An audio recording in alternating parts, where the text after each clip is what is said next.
I've just got to ask this question. What kind of a country do you want to live in? Do you want to live in a type of country where you have to walk down the street and step over drunks and addicts? Do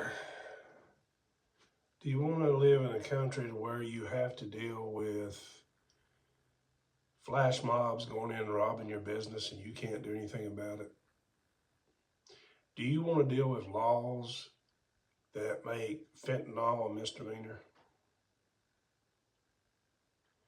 Do you want to deal with laws to where your house is broken into and the police are told they can't chase them on foot or in vehicles? Do you want to have your children harassed and picked on and you're being told by the cops there's nothing that can be done about it? Or where criminals can call 911 and tell them they're being chased by the police for a misdemeanor crime and the chase is broken off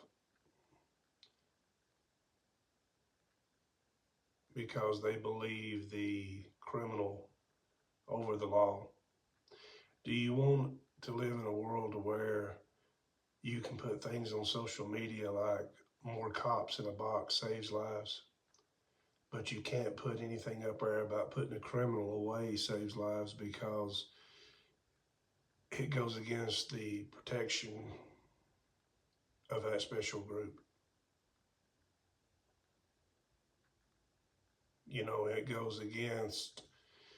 It goes against your PC groups.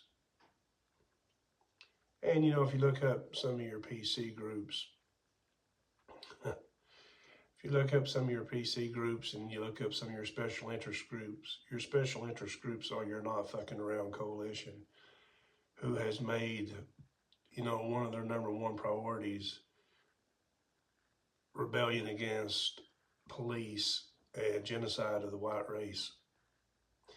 If you look up, your Black Lives Matter, one of their main goals is rebellion against the police or any type of authority or law enforcement.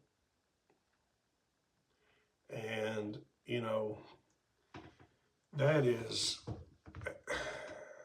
that's not a country that anybody is going to want to live in sooner or later. When your business can be robbed and you shoot and kill somebody defending your business and you're the criminal.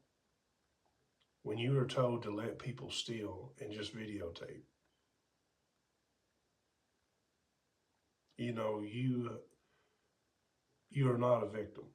When Black Lives Matter say that they should be allowed to steal and loot because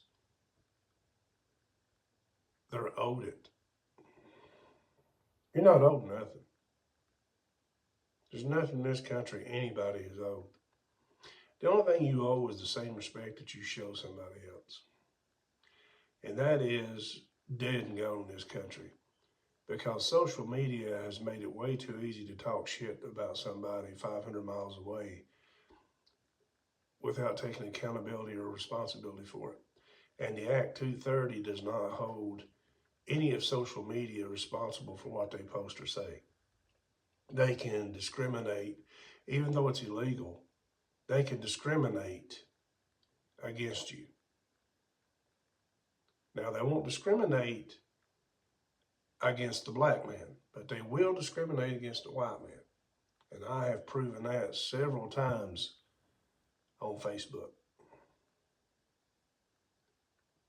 And, there's nothing really you can do about it. Unless you want to waste time and money and sue Zuckerberg. He's already been caught lying to Congress and he's paid no price for that. So he's just another one of these that are above the law. We're losing America and we're losing our Constitution. We're losing our freedoms We're losing our rights. And nobody really seems to be paying attention to it, or nobody really seems to care. And they probably won't until the day that you're told by the government what you can and cannot say, can and cannot do, because it's almost here now. It is almost here now. And nobody really seems to give a damn. And you know, that's just reality of it. The laws that have been changed benefits the criminals. It doesn't benefit the law-abiding citizen. And you have no leadership in this country. You have no leaderships in your towns, in your cities. You know, it's just a free-for-all. Is that really what you want your children to be brought up in? Is that really the kind of life you want your grandchildren to be brought up in? Is that really the kind of life you want to live? I mean, if it is, then we have a real big psychological problem with people. Because, you know what, a reasonable person would not want that kind of life. A decent, honest person would not want that kind of life. Just something to kind of think about it the next time you watch a video and they're making fun of a cop, or they're making fun of a soldier who died, saying, hey, you know, he knew the risk. Or we pay your taxes. Yeah, what you pay in taxes might add up to $1.